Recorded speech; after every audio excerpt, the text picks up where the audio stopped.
sekalian yang dimuliakan Allah Subhanahu wa taala, jamaah salat subuh yang berbahagia.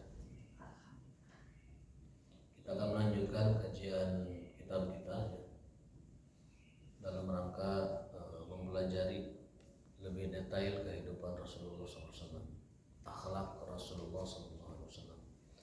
Karena agama itu tiga unsur.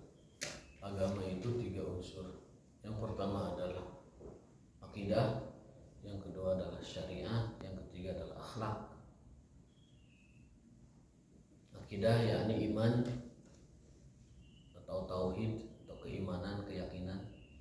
Yang kedua adalah syariat atau ibadah atau fikih atau kaifiyah atau cara beribadah. Yang ketiga adalah akhlak atau tazkiyatun nafs atau interaksi baik dengan Allah atau dengan manusia, atau yang sering kita sebut bisa juga dengan tasawuf. Jadi agama itu tiga: akidah, ibadah, akhlak. Kalau salah satunya tidak dilaksanakan pincang. Akidahnya kuat, ibadahnya bagus, akhlaknya nggak bagus, pika sebelen. Dia menjadi orang yang berakhlak buruk padahal ibadahnya bagus. Rajin ibadah, akhlaknya tidak bagus, pincang juga. Kebalikannya, akhlaknya bagus, ibadahnya bagus, tapi tak boga iman, kita juga sama salah. Atau imannya bagus, akhlaknya bagus, tapi cara ibadah itu juga kurang, pincang. Makanya ibadah Islam itu, berislam itu harus menyempurnakan ketiganya. Keimanan kita jaga, ibadah kita laksanakan sesuai yang diperintahkan, kemudian menjaga akhlak kita, baik akhlak kepada Allah ataupun akhlak kepada sesama kita. Nah, di antara akhlak Rasulullah SAW adalah yang dijelaskan dalam kitab yang mulia ini, kitab yang bagus ini, Zadul Ma'ad. Zadul Ma'ad. Kalau diartikan harfiah, Zadul Ma'ad itu artinya bekal kembali. Bekal kembali, Zadul Ma'ad. Karangan Imam Ibnu Qayyim rahimahullah yang diambil dari hadis-hadis tentang kehidupan Rasulullah SAW dari A sampai Z. Kita lanjutkan. Wa kana sallallahu alaihi wasallam ya'ti ahlahu akhirul lail. Adalah Rasulullah sallallahu alaihi wasallam itu senantiasa beliau mendatangi keluarganya di akhir malam untuk membangunkan tahajud. Ini ada di halaman 148. Kadang juga wa awalahu. Jadi beliau itu mendatangi keluarganya di awal malam dan di akhir malam. Di akhir malam itu untuk membangunkan tahajud. Bahkan dalam satu riwayat, Aisyah itu dibangunkannya apabila Nabi SAW telah selesai tahajud, lalu beliau bangunkan istrinya. Jadi pami istri di bumi, tanda petiknya tahajud nanti tidak semangat kita, itu wajar Pak. Kadang orang geus istri mah can hudang teh. Belum bangun, itu tidak usah membuat kita jengkel atau memang begitu istri mah. Kita selesai tahajud nih dari jam 3 sampai jam 4 mau witir, istri masih kebluk, terus Pak. Karena mereka mah lebih capek di rumah kerjaannya. Segala rupa dioprekan istrimu, gegero, kemudian entah terus bunusyuh, belum urus budak. Kemudian setelah itu menyiapkan makanan keluarganya, belum melayani suami, lebih capek dari kita. Maka dari itu di beberapa hadis Rasulullah SAW itu kalau selesai sholat tahajud, witir, baru membangunkan istrinya.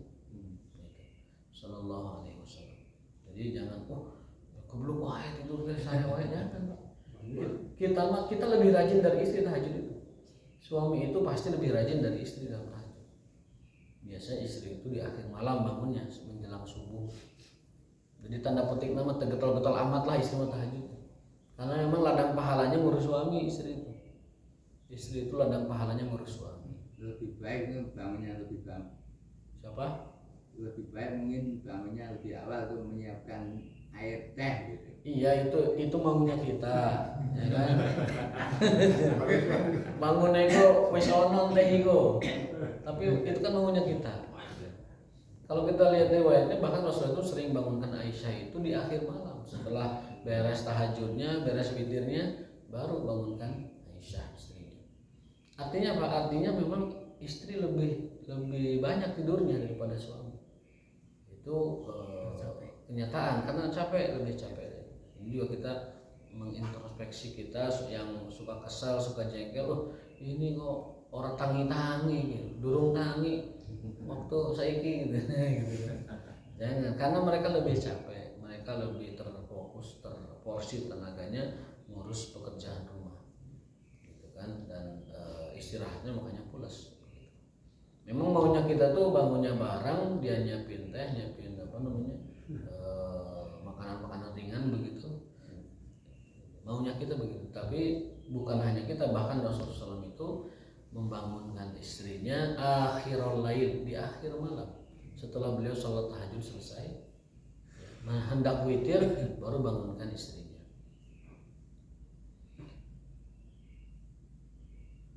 Nah, sebelum tidurnya beliau juga mendatangi istrinya, yakni untuk sekedar bercengkrama, memastikan istamroa, sekedar menanyakan ucapan-ucapan yang menyenangkan mereka gitu, sekedar mengucapkan sesuatu, gimana kabarnya, gimana kondisi kamu hari ini, udah makan belum, udah apa namanya, kalau dia masih masih asik dengan pekerjaannya, sudah selesai belum pekerjaannya, dan lain sebagainya. Jadi istamra, sekedar ingin menyenangkan gitu, sapa lah ataupun tegurlah atau apalah, yang penting itu istamra, menyenangkan dia gitu, apapun itu, baik sekedar nanya kabar atau lain sebagainya. Lagi main HP Atau main HP-nya gitu. Sudah selesai main HP-nya gitu, sekedar nanya aja, gitu. Itu sebelum tidurnya. Fakana idza jama'a awalal laili rubbama iktasala wa nama. Terkadang beliau itu menjima istrinya di malam hari dan kemudian mandi lalu tidur, terkadang begitu. Jadi menjima keluarganya malam hari, mandi dulu lalu tidur, terkadang begitu. Warubama tawaddu'a wa nama, kadang hanya wudhu saja kemudian tidur. Kadang wudhu saja tidur. Artinya nanti ghuslul janabahnya, mandi junubnya di sebelum subuh begitu. Wa dzakara Abu Ishaq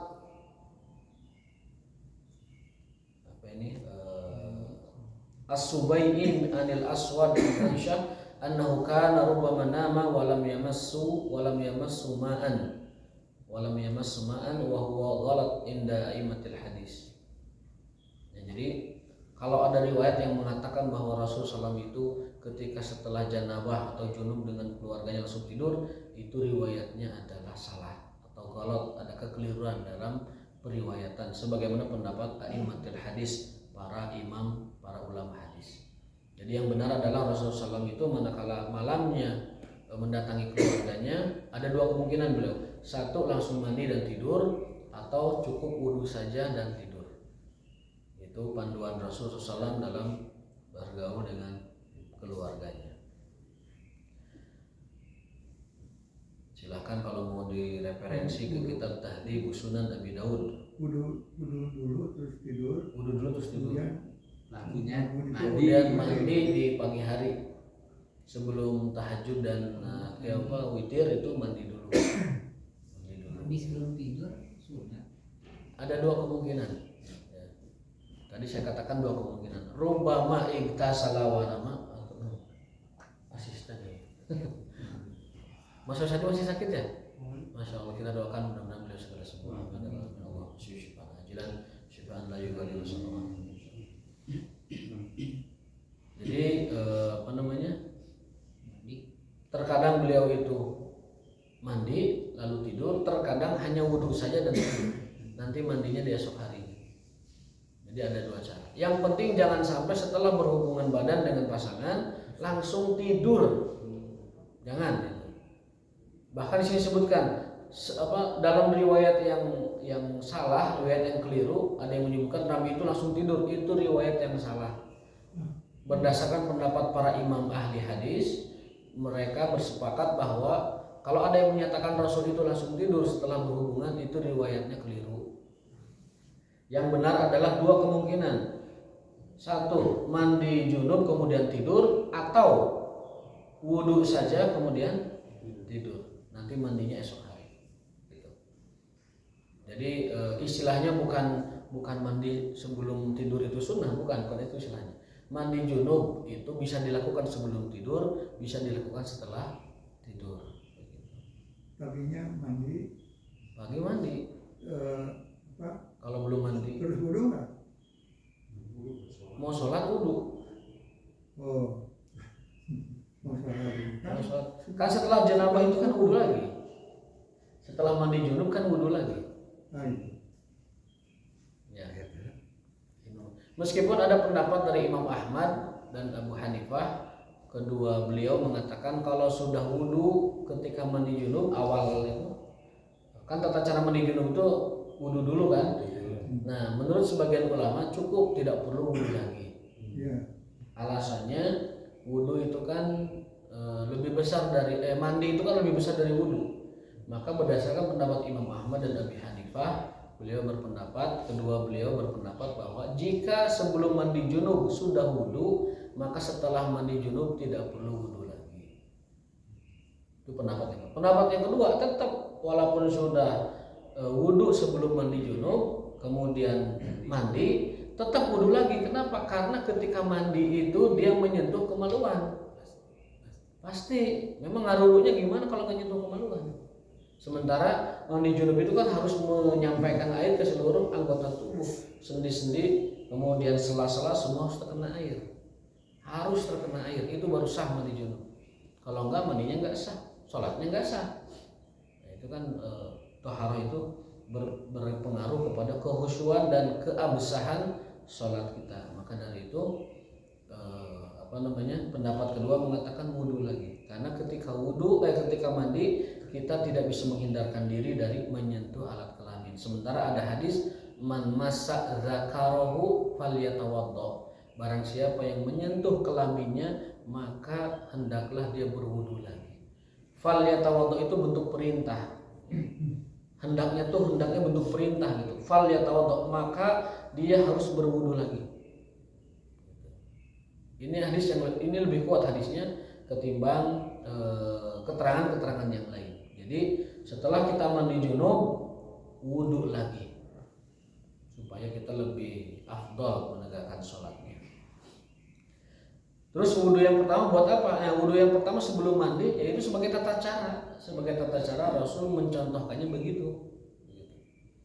Beliau berwudu kemudian mandi dari setelah wudu itu. Jadi mandi lagi ya, wudu lagi. Setelah mandi junub, wudu lagi. Karena tadi kemungkinan menyentuh kelamin itu besar sekali. Nggak mungkin mandi nggak nyentuh kelamin kan? Gibrig aja kan nggak mungkin. Jempal Pasti gigi. Apa yang jempal? Ambil kertas jempal ya. Nggak mungkin, pasti menyentuh. Wa kana yaqufu ala nisaihi bi ghuslin wahid. Nah, terkadang beliau ini kalau misalkan satu malam itu ingin menggilir beberapa istrinya, hanya mandi satu kali. Jadi kalau misalkan 4 istrinya malam itu beliau gilir, itu mandinya terakhir saja nanti. Cukup sekali saja. Tapi hari ini satu mah udah tidak usah pusing. Ini kan satu mah ya. Jadi beliau itu wakana yaitu beliau itu sering, terkadang bukan sering ya, terkadang itu dari beberapa istrinya yang beliau campuri malam itu hanya dengan melakukan satu kali mandi bi ghuslin wahidin wa rubbama igtasala inda kulli wahidin. Tapi terkadang beliau juga mandi di setiap kali menggilir istrinya. Misalkan istrinya 4, maka kalau malam itu 4 kali mandi. Kalau malam itu 5 istri berarti 5 kali mandi. Terkadang. Ya, kalau ada 2 riwayat seperti itu, maka ya dua-duanya boleh. Mau 4 istri 1 kali mandi silahkan, mau 4 istri 4 kali mandi juga silahkan. Tapi kita insya Allah tidak pusing dah. Jadi udah 1 istri 1 mandi beres. Urusannya kan begitu. Fa'ala hadza wa hadza. Kadang beliau melakukan ini wa hadza ataupun ini. Maksudnya ini bisa, ini bisa. Wa kana idza safara wa qadima lam yatruk ahlahu lailan. Nah, ini pelajaran buat kita. Kalau beliau itu datang dari bepergian di malam hari, ya, lam yatruk ahlahu lailan. Beliau tidak pernah mengetuk pintu rumahnya malam hari. Jadi kalau kita datang perjalanan itu usahakan bukan waktu malam. Datanglah sore hari, datanglah pagi hari, datanglah siang hari. Kalau misalkan ke pasar kita datangnya malam, jangan bangunkan keluarga, jangan ganggu mereka. Jangan ketuk pintu. Lam yatruk, tidak pernah mengetuk pintu keluarganya lailan di malam hari. Lalu apa yang kita lakukan? Satu, silahkan nginep di masjid, bebersih dulu di sana. Yang pertama. Yang kedua, selalu bawa kunci. Nah, itu kunci. Kunci serep. Gitu ya. Yang penting jangan bangunkan keluarga.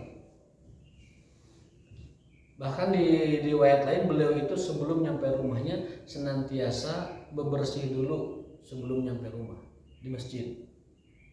Bersih di masjid atau di tempat lain aja sekiranya ada air. Lalu datang ke rumah itu sudah dalam keadaan bersih dan kasep klinis gitu. Datang ke rumah itu sudah klinis. Mantap. Jadi saya melihat kok tidak terlihat beban lelah letihnya perjalanan. Tidak terlihat oli nyumpul debu dia numpuk di itu. Tidak terlihat bekas apa itu perjalanan itu. Kamu komunitas touring lebihnya. Marehong gitu kan.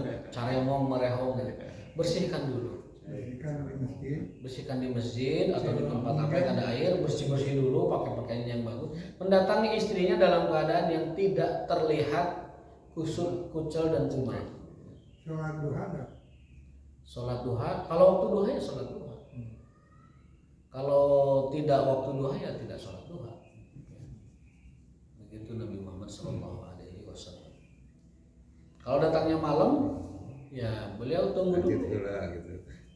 Datangnya malam tunggu dulu, bersih dulu baru ke rumah. Wa kana idza safara wa qadima lam yatruk ahlahu lailan wa kana yanha an dzalik. Wa kana yanha, bahkan beliau itu melarang dalam hadisnya, ini riwayat Bukhari, beliau melarang kita ini datang ke rumah safar perjalanan malam hari. Beliau melarang kita datang ke rumah sampai ke rumah dari perjalanan di malam hari. Kalaupun itu terpaksa harus terjadi karena misalkan waktu kerja kita disesuaikan dengan waktu pulang kita, mudik kita, maka usahakan bawa kunci serep. Bawa kunci serep. Atau di rumah itu kalau rumahnya gede, ada ruangan khusus kalau kita datang malam itu ke situ dulu gitu, tapi nggak bangunkan keluarga.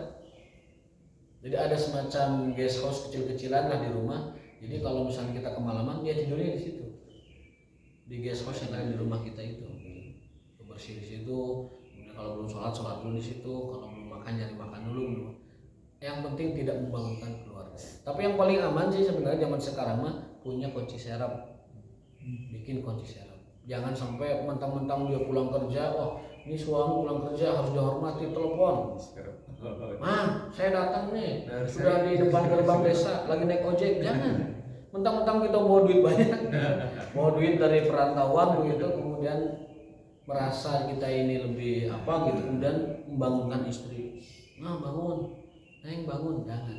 Kalau kita melihat petunjuk Rasulullah SAW, beliau melarang seseorang itu datang dari bepergian malam hari. Kalaupun itu terpaksa, maka tadi nyimpanglah ke masjid, tidur di masjid, ataulah silakan kalau di rumahnya ada gesos, tidur dulu di ruangan gesos yang di samping atau di depan rumah, ataupun bawa kunci serep, itu yang paling aman di zaman sekarang. Ya memang hasilnya kan sering bepergian tuh malam datang kan dari Jakarta gitu. Bawa kunci serep kan, punya serepnya? Istri serap ya. Apa jangan di Jakarta ada istri serepnya gitu. Itu beliau SAW. Dan beliau itu tidak, di sini disebutkan, tidak membangunkan, maksudnya beliau itu tidak pernah dibangunkan orang. Nabi itu tidak pernah dibangunkan orang. Selalu istaiqadha, bangun sendiri. Ya, di sini ada dijelaskan bahwa Rasulullah SAW itu tidak pernah dibangunkan oleh siapapun, tapi beliau itu selalu bangun sendiri. Termasuk pakai alarm. Alarm zaman sekarang karena susah bangun ya pakai alarm zaman sekarang. Ya. Jadi kalau Nabi itu selalu bangun sendiri dan tidak pernah dibangunkan. Zaman sekarang bangun sendiri itu rasanya susah, maka gunakan alarm. Alarmnya sampai tilu lapis pak. Aya nu tabu tilu, settingan kedua tabu setengah opat, settingan katilu tabu opat. Mun aya opat opsina, settingan keempat 5 menit sebelum adzan gitu. Dilapis sampai 4. Nah beliau SAW itu adalah senantiasa bangun sendiri dan tidak pernah dibangunkan orang lain, bahkan sama istrinya beliau tidak pernah dibangunkan, selalu bangun sendiri. Artinya apa? Selalu beliau itu bangun paling pertama dibanding keluarganya. Nah itu berkenaan dengan perilaku Rasul memperlakukan beliau SAW kepada keluarganya. Jadi terkadang tidur awal waktu, terkadang tidur akhir waktu. Dalam arti kata kalau ada urusan umat Islam, nanti kita jelaskan di sini. Beliau itu senantiasa kalau ba'da isya itu tidur, kecuali ada urusan yang menyangkut kemaslahatan umat. Ada hadis di sini. Beliau senantiasa menyegerakan tidur kecuali ada urusan umat yang harus beliau selesaikan. Kalau sekarang urusan umat itu ya Pak RT lah ya. Pak RW kan sering ngurus umat tuh. Nah itu boleh dia tidurnya malam. Tapi kalau tidak ada alasan apa-apa, hendaknya dianjurkan, disunahkan tidur itu sesegera mungkin agar malamnya bisa bangun segera. Baik, itu selesai kita bab tentang bagaimana Rasulullah SAW di dalam keluarga beliau. Sekarang bab lain yaitu hadyu Nabi SAW wasiratuhu au faslun fi hadihi wasiratihi fi naumihi wa intibahihi. Ini sebuah pasal judul baru yang artinya adalah petunjuk dan sirah Rasulullah SAW dalam hal tidur dan terbangunnya terjaganya beliau sallallahu alaihi wasallam. Ini berarti tentang tidur Nabi, petunjuk Nabi tentang tidur lah bahasa katanya. Petunjuk Nabi, ajaran Nabi, contoh Nabi tentang tidur. Karena yanamu 'alal firasyi taratan. Beliau itu kadang tidur di atas kasur. Kadang. Wa 'alan nad'i taratan. Kadang juga nampar. Ya. Wa 'alal hasiri taratan. Kadang juga di atas semacam jerami begitu. Jerami yang dibungkus oleh kain atau kulit. Ya. Wa 'alal ardi taratan. Kadang juga tidur di tanah. Gitu. Jadi sesekali mah kita praktekkan tidur di kasur juga oke, tidur di bawah kasurnya ngampar itu oke, tidur di atas kain seperti jerami juga oke, yang dibalut ya tentunya dengan spray gitu. Ataupun tidur di tanah juga oke. Beliau itu empat-empatnya beliau lakukan. Kadang ini, kadang ini, kadang ini. Wa 'ala sariri taratan baina rimalihi. Kadang juga pakai kasur yang ada ranjangnya. Kadang beliau juga begitu. Wataratan ala kisain aswad. Kadang juga tidur di bawah di atas hamparan kain hitam. Kisaun aswad. Jadi ada kain hitam, hamparkan we dihadap tidur aja. Jadi begitu relaksnya Rasulullah SAW dalam tidur. Dina kasur hayu, dina ranjang oke, dina kain siap, dina jerami oke. Kursi enggak? Kursi pada zaman dulu tidak, kursinya tuh kursi duduk gini aja, kursi hanya sebatas untuk ngobrol, bukan kursi seperti kita yang gede-gede itu. Jadi makanya di sini tidak diceritakan kursi. Qala Abbad ibnu Tamim an ammihi ra'aitu Rasulullah mustalqiyan fil masjid wadi'an ihda rijlaihi ala ukhra. Kadang juga beliau terlihat tidur di masjid, tidurnya caranya begini, terlentang salah satu kakinya di atas kaki yang lain, gitu ya.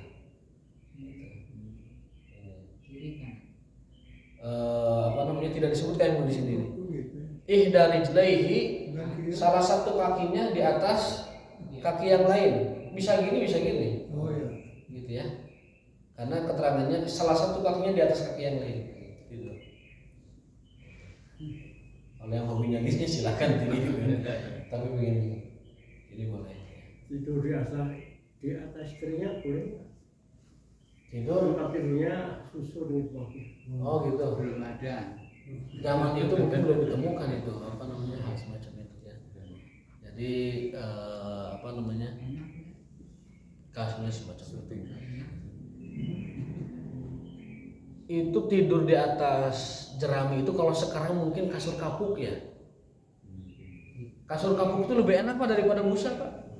Kapuk, kasur kapuk yang zaman dulu orang-orang tua kita itu, kapuk itu ngambil dari pohon randu itu kapuk, dibuang biji-bijinya, dimasukkan itu ke dalam kain yang berupa spray itu. Itu tidur di atas kapuk lebih enak, lebih sehat karena dia solid ininya, solid dan empuknya itu bukan empuk seperti busa begini. Kalau kita kan di busa ikut melengkung kan, tapi kalau di kapuk itu stabil. Nah, maka kalau zaman dulu Rasul itu tidur di atas jerami yang disprayin, maka zaman sekarang mungkin maksudnya adalah tidur di atas kasur kapuk. Jadi di busa oke, spring bed oke, kapuk oke, di lantai oke, sekedar hanya kain pun jadi. Di masjid pun oke. Nah gitu. Jadi kita mengambil pelajaran dari situ apa? Rasul itu orangnya kalau bahasa anak muda sekarang easy going. Jadi apa?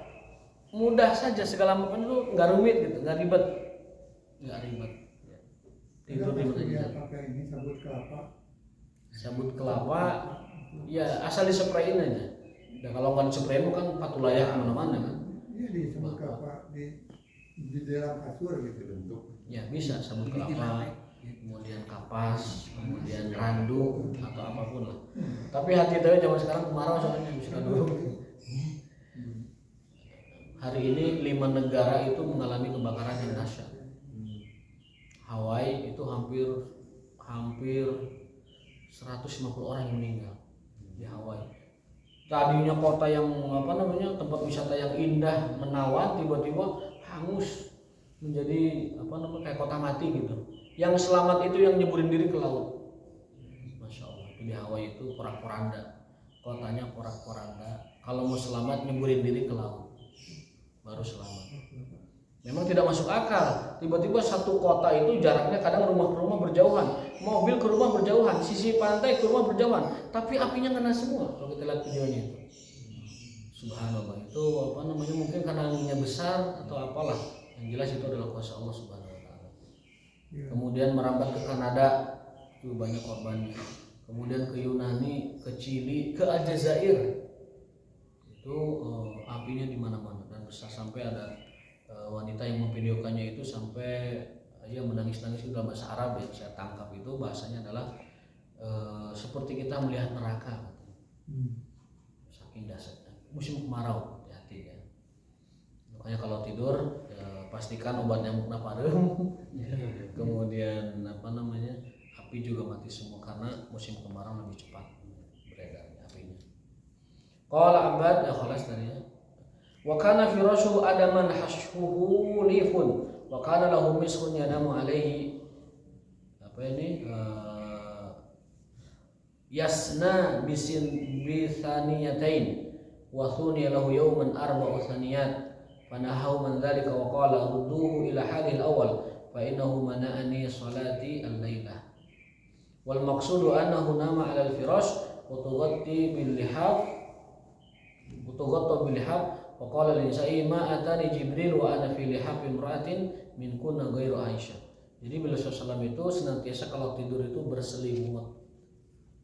Lihaf itu selimut, berselimut.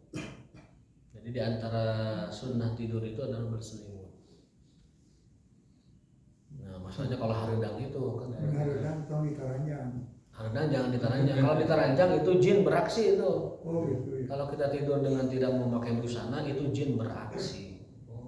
Bahaya ya. Lebih sehat. Lebih sehat itu bukan telanjang, bukan. Lebih sehat itu adalah melepaskan pakaian-pakaian yang ketat. Itu yang dianjurkan oleh kesehatan tuh. Yang ketat-ketat itu dilepas, tapi tidak telanjang, tidak. Tetap bertutup gitu. Misalkan kalau suami tidur cukup pakai sarung, tapi atau istri pakai daster. Kemudian celana dalamnya ketat itu dilepas dan sebagainya supaya peredaran darah itu lancar. Tapi tidak boleh telanjang. Karena telanjang itu jinnya keasikan. Wah, ini mangsa ini. Nanti dikerjain sama jin. Biasanya perempuan yang dimainkan sama jin. Laki-laki juga. Kan jin itu kan ada jin perempuan, jin laki-laki. Jin itu ada jin perempuan, ada jin laki. Kalau dianya yang tidak pakai bajunya laki-laki, yang ngerjain jin perempuan. Kebayang duduknya panjang, matanya molotok. Cuman karena kita tidak lihat, jadi kayak santai-santai saja. Padahal itu sedang dikerjain sama jin perempuan. Wa kanat wisadatuhu adaman hasyuhan. Oh ya, jin ini di rumah ini senang tempat-tempat yang tidak baik, Pak. Selain kamar mandi, ada tempat lain yang kesukaan jin. Satu, cucian piring kotor di wastafel itu kesukaan jin di situ. Makanya kalau kita malam hari segera bersihkan, jangan diinapkan. Ulah diwengikan, langsung dicuci malam hari. Karena kalau enggak dia menjadi tempat kediaman jin betah di situ. Yang kedua, pakaian kotor yang digantung itu juga tempat jin itu. Suka dia di sana. Makanya kalau kita di rumah tuh sering panas bawaannya, sering dikit-dikit marah, dikit-dikit ngambek, itu bisa jadi karena di rumah itu banyak jin-jin yang betah di rumah itu. Di pakaian kotor yang digantung, kemudian di cucian piring yang belum dicuci, itu kesukaan dia. Maka jangan sampai kalau kita punya piring langsung cuci. Kalau punya pakaian kotor, langsung masukkan ke tempat yang mau dicuci, wadah cucian. Atau kalau dia mau dipakai lagi, simpan di lemari, tapi jangan digantung. Selain mendatangkan nyamuk, dia juga tempat paling nyaman buat jin. Jin teh nangkon di pakaian kotor teh nangkon gitu. Karena itu kotor. Pada intinya jin itu suka tempat yang bau, yang kotor, yang tidak sehat. Terutama di gantungan baju kita dan di piring gelas kita di wastafel yang belum dicuci. Gitu ya. Senang mereka di sana.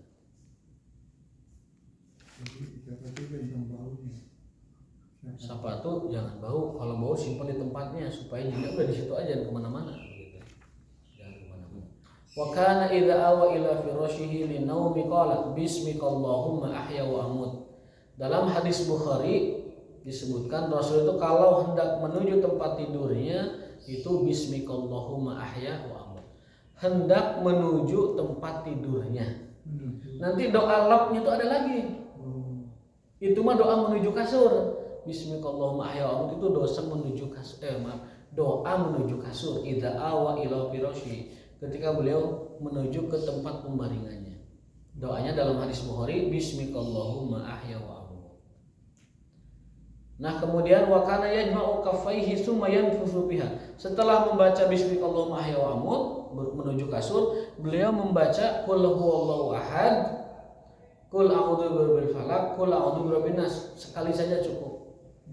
Setelah itu yanfusu, meniupkan ke telapak tangannya. Kemudian disampaikan ke seluruh badan. Nah, itu cara Nabi sebelum tidur. Untuk apa? Penjagaan, perlindungan dari Allah supaya kita tidak diganggu, dijahati oleh gangguan-gangguan yang tidak terlihat atau yang terlihat. Menjaga kita dari gangguan yang terlihat, misalkan ada hewan buas, ada binatang, ada orai di situ, ada kalajengking, ada apa di rumah kita nggak tahu. Atau ada tokek dari atas sudah memantau kan, sergap, atau dari apa-apa. Maka baca qul huwallahu ahad satu kali, qul a'udzu birabbil falaq satu kali, qul a'udzu birabbin nas satu kali, tiupkan ke tangan, lalu usapkan ke seluruh tubuh. Itu adalah benteng kita ketika tidur. Penjagaan Allah kepada kita. Satu kali saja. Di sini satu kali. Sumayam sahubihi mamastata'a min jasadi. Lalu usapkan ke seluruh tubuh kemana dia sanggup mengusapnya. Artinya sampai batas mana dia sanggup mengusap. Maksudnya tuh berusaha seluas mungkin dikenakannya gitu. Qul huwallahu ahad, qul a'udzu birabbil falaq, qul a'udzu birabbin nas. Kemudian usapkan yang sejauh kita bisa gitu. Nah, itu aman. Masuk ruqyah juga. Ya, Termasuk ruqyah itu. bisa dikatakan ruqyah, tetapi ini lebih spesifik adalah panduan Nabi sebelum tidur. Panduan Nabi sebelum tidur. Kalau ruqyah kan biasanya untuk mengusir yang sudah mengganggu kan biasanya. Kalau ini enggak, ini mah penjagaan. Hiriz, penjagaan, ya bebenteng kita sebelum tidur itu adalah bacaan ini. Baca Al-Ikhlas, baca Al-Falaq, baca An-Nas, lalu tiupkan ke tangan dan usapkan ke seluruh badan. Wa ma aqbala min jasadihi yaf'alu dzalika salasa marrat. Nah, afdolnya memang salasa marrat. Lakukan itu 3 kali, afdolnya 3 kali. Sebagaimana dalam riwayat Abu Daud ya. Dalam riwayat Abu Daud 3 kali. Zaman Rasul ada kegiatan ruqyah nggak? Zaman Rasul SAW ada itu sahabat yang meruqyah orang gila itu, Oh itu. yang kalajengking itu kan. Ya. Orang sakit, saking sakitnya seperti orang gila, saking sakitnya dan pingsan, akhirnya diruqyah oleh para sahabat dengan membaca surat Al-Fatihah dan orang sembuh. Lalu diberi upah 30 ekor kambing, dibawa ke Madinah dan beliau memberikan fatwa, makanlah dari kambing itu, kalau ada bolehlah kasih saya 1. Itu sebagai penegas, bukan Rasul minta sama sekali bukan, Iya. tapi Rasul menegaskan bahwa ini boleh dimakan. Sebagai sumber hukum kan beliau, ini boleh dimakan. Upah dari ruqyah itu boleh dimakan. Ada juga ulama yang menafsirkan kenapa para sahabat menarif upah ketika meruqyah. Karena orang-orang yang diruqyah itu dulu sebelumnya bersikap tidak baik kepada sahabat. Kan sahabat datang ke situ mau dakwah. Bukannya diperlakukan sebagaimana tamu, baiknya gimana? Ini enggak, diusir. Tidak diberi tempat singgah di kampungnya, disuruh tidur di pinggir desa. Bayangkan Pak, kami pada istirahat, maka itu di leuweung di bahasa orang itu loh, itu di gurun. Kan sudah tidak sopan kepada tamu itu. Tidak suka, karena tidak suka jadi tidak sopan, tidak menerima, melakukan tidak baik. Nah, tidurlah para sahabat di pinggir desa, padahal niatnya mau dakwah. Nah, kemudian qadarullah itu ketua kampungnya itu tersengat kalajengking yang tidak pernah sehebat itu orang tuh kalau kena kalajengking gitu. Sampai seperti orang gila, berdiri gubrak kageloan, seperti orang gila, hampir mati gitu kan. Akhirnya orang itu kampung itu sudah mencoba obat dengan baca-baca mantra jahiliyah, sudah pakai ramuan, sudah pakai herbal, sudah pakai balur-baluran, sudah pakai air-airan, semua nggak mempan. Ada yang mengusulkan, coba minta diobati sama itu orang-orang yang tadi mau dakwah ke sini itu. Cari mereka di pinggir desa sana. Dicarilah, didatangi itu para sahabat itu. Karena sahabat merasa sudah diperlakukan tidak baik, wajar semacam apa ya? Tanda petik memperlakukan hal yang sama gitu. Boleh saya tolong, tapi kalau dia sembuh sediakan kami 30 atau 40 ekor kambing sebagai upah. Gitu kan, dalam hadis Bukhari kan gitu. Oke, baik, mangga. Nah, datanglah sahabat ini ke orang yang tersengat kalajengking itu. Dibacakan hanya Al-Fatihah. Tiba-tiba sembuh, jag-jag waringkas, nangtung, lempang Pak langsung. Sehat langsung jalan. Nah, otomatis kan mereka mendapatkan hadiah itu kan, upah itu. Dan tadi ceritanya dibawalah ke Madinah. Lalu Rasulullah SAW mengatakan, dari mana kalian tahu itu ayat ruqyah? Ya sahabat, ya kami meyakini Al-Fatihah gitu kan. Dan Rasul membiarkannya itu, pembiaran Rasul kepada perilaku sahabat adalah dalil. Itu namanya hadisun takriri, hadis penetapan. Karena hadis itu bisa perkataan, ya, bisa contoh perbuatan, bisa pembiaran. Takrir, perkataan, perbuatan, pembiaran atau keputusan Rasul tidak mengomentari apa-apa, itu semua adalah dalil yang disebut dengan hadis takriri. Rasul melihat sahabat makan bayawak didiamkan, berarti bayawak itu halal. Gitu. Rasul melihat sahabat meruqyah dengan Fatihah dan makan daging dengan upah Fatihah itu, upah ruqyah, berarti itu boleh hukumnya. Maka itu sebagai hujah. Mungkin ada sebelum ditutup. Nah, tadi sebut-sebut masalah fakir. Dan terakhir ini sebutkan ada perbuatan-perbuatan yang barangkali itu sedikit menyimpang. Ya, kalau berbicara masalah akhlak, manusia itu punya moral, punya akhlak, punya hati, punya iman, punya karakter. Nah, sekarang contoh misalnya orang korupsi itu yang bekerja apanya, yang salah apanya, akhlaknya, moralnya, atau apa dan sebagainya. Itu bukan. Akhlak itu adalah bawaan. Kalau adab itu adalah dari pelatihan pendidikan. Kalau orang baik kita temukan baik, memang orangnya baik, itu akhlak itu.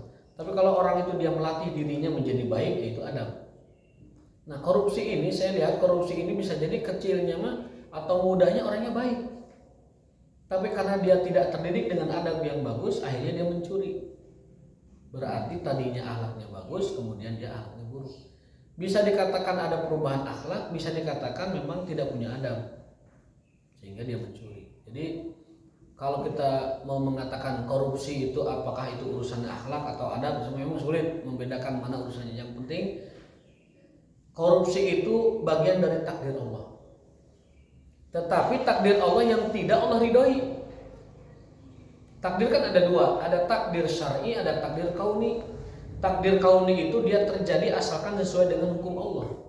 Yang kedua takdir syar'i, ini berkenaan dengan ridho tidaknya Allah kepada perbuatan itu terjadi. Jadi korupsi itu adalah pilihan orangnya, akhlak orangnya memang begitu. Allah kehendaki itu terjadi, tetapi Allah tidak pernah meridhoi perbuatan korupsi. Gitu. Jadi kejahatan korupsi itu kejahatan manusia, tetapi kejahatan manusia kan terjadi juga dengan izin Allah. Gitu kan? Kejahatan manusia terjadi dengan izin Allah, tapi Allah tidak pernah memerintahkannya. Jadi kita harus bedakan mana kejadian yang terjadi dengan izin Allah sesuai dengan sunnatullah hukum alam, mana yang kejadian itu Allah ridhoi atau Allah murkai. Seperti korupsi, itu kan terjadi dengan sunnatullah, terjadi dengan hukum alam. Orang kalau ngambil sesuatu secara tidak sah, itulah korupsi karena keburukan akhlaknya. Itu terjadi juga dengan izin Allah, karena Allah mengatakan wallahu khalaqakum wa ma taf'alun. Allah itu telah menciptakanmu juga menciptakan perbuatanmu. Allah menciptakan kita dan perbuatan kita itu diciptakan oleh Allah. Sehingga tidak ada perbuatan manusia tanpa seizin Allah sementara. Korupsi itu terjadi karena izin Allah. Tetapi Allah tidak pernah meridhoi perbuatan korupsi. Jadi bedakan antara takdir yang terjadi sesuai dengan hukum alam dengan takdir yang mana Allah ridhoi, Allah sukai dan Allah murkai. Itu yang menjadi inti kita. Riba itu terjadi, ya Allah sudah tahu riba itu akan terjadi. Dan Allah sudah tahu mana orang yang akan berbuat riba, mengambil riba. Dan itu terjadi karena izin Allah. Tetapi walaupun Allah mengizinkan itu terjadi, Allah tidak pernah meridhoi perbuatan riba itu. Dan Allah tidak pernah merahmati orang yang berbuat riba tersebut. Jadi bedakan mana yang terjadi dengan hukum Allah yang bermakna hukum alam dan mana yang takdir yang Allah ridhoi dan tidak Allah ridhoi. Jadi kalau dikatakan korupsi itu takdir siapa? Takdir Allah. Tapi Allah tidak pernah meridhoi takdir korupsi. Allah tidak pernah meridhoi takdir korupsi. Wallahu ta'ala bishawab. Kalau bab takdir itu bahasanya luas dan dalam, sehingga kalau kita perdalam nanti akan panjang dan rumit membahasnya. Makanya takdir rasyirullah. Takdir adalah rahasia Allah Subhanahu wa taala. Wallahu ta'ala bishawab wa taufiqun ila billah. Subhanallah wa bihamdika asyhadu an la ilaha illa anta astaghfiruka wa atubu ilaik. Assalamualaikum warahmatullahi wabarakatuh.